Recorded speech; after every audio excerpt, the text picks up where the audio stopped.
Hello my viewers, welcome back to the channel. By the video title, you know what this video is about. Some major decisions I still need to make, of course, this coming off season. There's a lot of big time decisions I need to make, of course, but I'm gonna break down some decisions that need to be made on the offensive side, the defensive side, and the coaching side of things as well. On the offensive side of things, I think, well, actually start with defense first. Defense is the easy to do. Defensive side of things, I thought the only thing that be made on the defensive side really is to add more depth pieces. The defense is still pretty good defense. I know like the last 3 games, you know, including the playoff game like that, they had some downs like that. But I feel like if you add another cornerback on the team to that defense, it'll help out a lot like that. Add another cornerback who can play press coverage, man-to-man coverage out there, add that guy. And if you went out there and maybe added some more depth in the linebacker spot as well, you can never have enough linebackers. Like I mentioned many times on the channel, linebackers, DBs, and offensive linemen, you never have enough of them because they always get injured like that for some reason. So add another linebacker out there as well. Maybe add another nose tackle as well because we need some guys up front to be able to get out there and help stop the run too as well. Add more depth in that spots, the defensive linemen and stuff. But if you do all that, really, that's really kind of the main things that's really wrong with the defense. You know, those spots right there. You need another DB, another cornerback, another linebacker added, and a nose tackle as well. If I thought the defense really they kind of got the nice piece on defense. They just need to get a few spots to fill the little holes, and there's more. I think it's more of the scheme than it is from the personnel like that in a sense. And I'm gonna get to that when I get to the coaching part, of course. But the defense really is not too much to do drastically to fix. They do need to cut some people too, probably as well. I gotta see the full list. Actually, I can see right here the full list of free agents. Yeah, some guys you don't bring back, and some guys you want to get rid. Like Larry Njoku is a good player when he's healthy, but he always injured. So I think you can save money by getting rid of him.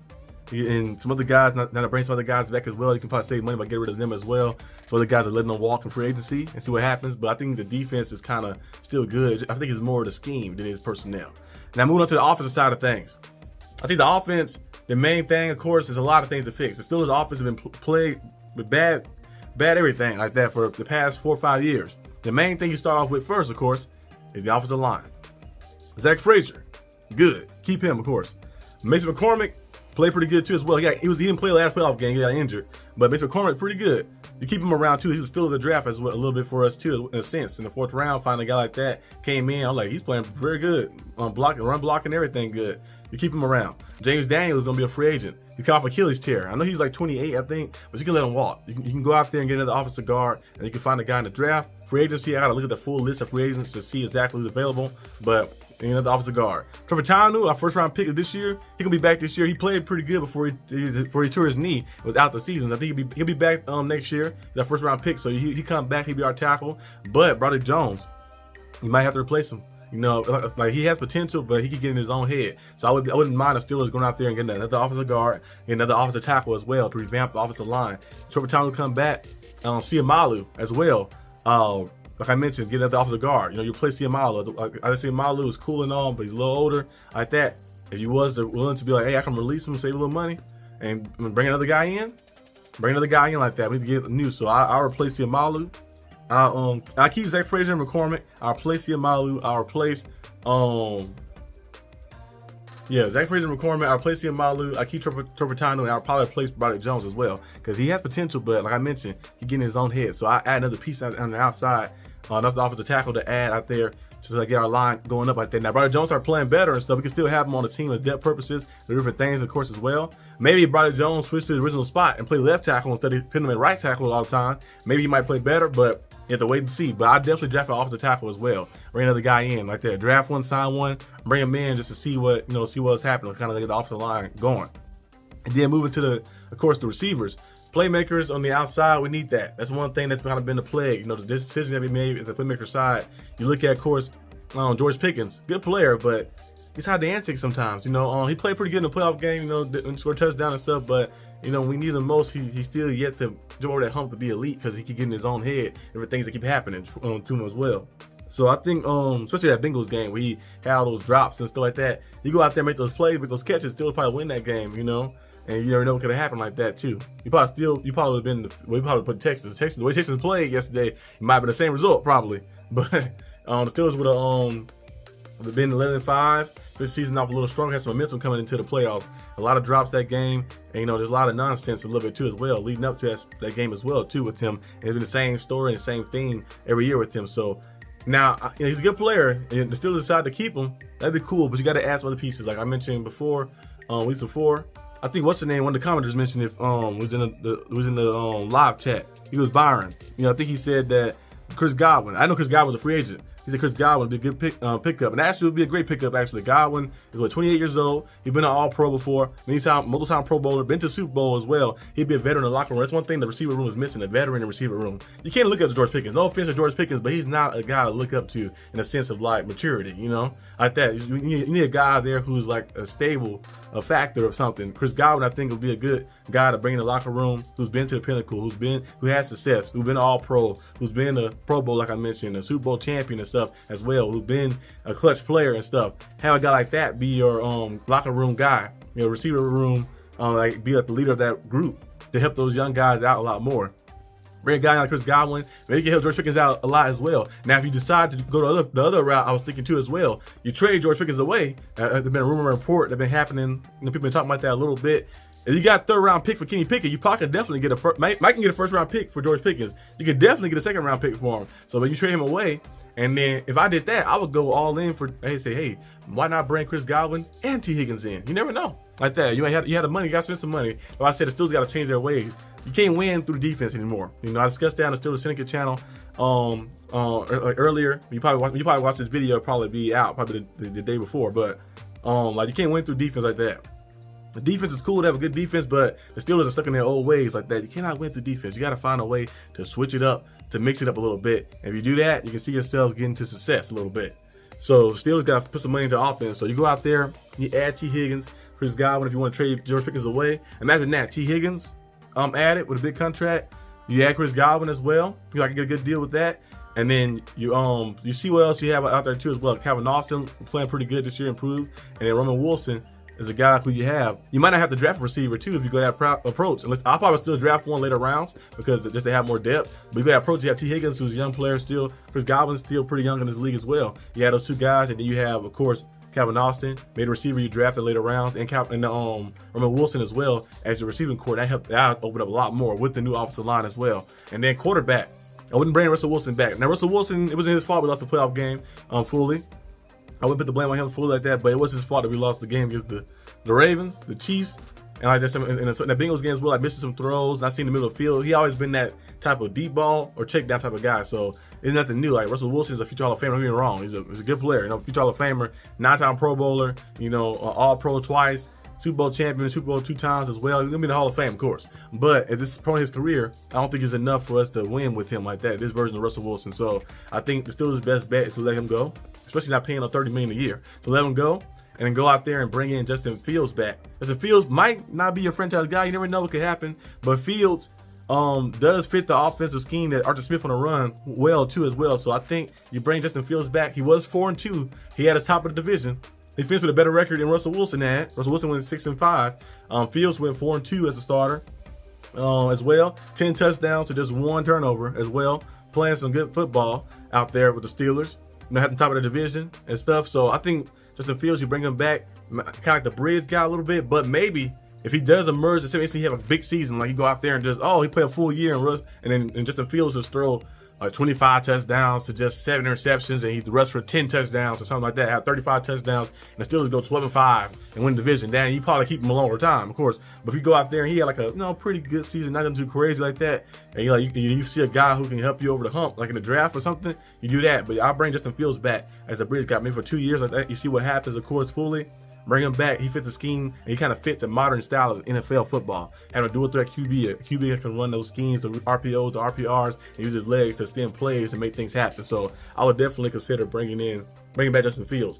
In the running back position, I will probably bring back Najee. Najee's consistently been good. Like I mentioned, he's not elite, but he's good like that. Kind of like Frank Gore. Frank Gore wasn't elite, but he's good. He consistently can get you over 1,000 yards like that, be productive at the backfield as well. People always say, well, 1,000 is easy to get, is the average. No, why everybody don't have that 1,000 yards? Well, he get more touches. Why do he not to get more touches than everybody? Because he has the body and the availability as well to be out there and play all those snaps to get those touches. And he had 4 yards per carry this season. Not too bad like that. I think it might not be the best thing ever, but it's still not bad like that. People just love to bring a lot of hate. And plus, right behind that line, and you watch the all 22 film. I need to start doing those breakdowns here. You watch the all 22 film and see, and you go back and pull out all the run plays. And maybe a few of those you might find Najee run through the wrong gap a few times, but sometimes they make you run through the wrong gap because your freaking offensive line can't block anything. You see plays. I think the play against the Bengals last week. Remember when the Bengals linebacker just rushed through? It happened twice. It was Jalen Warren. He rushed through one side. Nobody blocked the edge. He just got through and hit Warren in the back.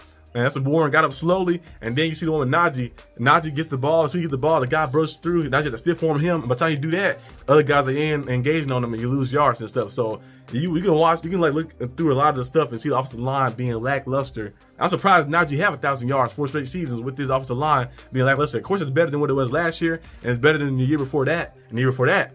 But it's still how a long way to go for us to improve to be a top tier line where we can consistently do what we do. But I would definitely bring Najee back on a good deal. I think you probably get a good deal, maybe 3 years, 2-3 years, probably $30 million.